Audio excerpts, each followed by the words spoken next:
Seorang remaja 15 tahun, bernama Rafa Saputra, selamat dari serangan buaya saat mandi di Sungai Gampong Pasir Teungoh, Kecamatan Kawai 16, Aceh Barat, Rabu 25 Juni 2025. Meskipun mengalami luka gigitan di bokong dan paha, Rafa berhasil melepaskan diri setelah bergelut dan memegang kepala buaya tersebut.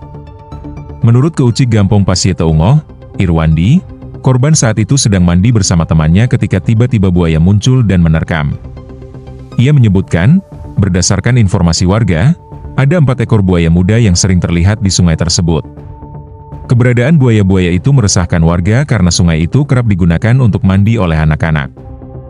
Irwandi meminta pemerintah segera mengambil tindakan sebelum jatuh korban jiwa.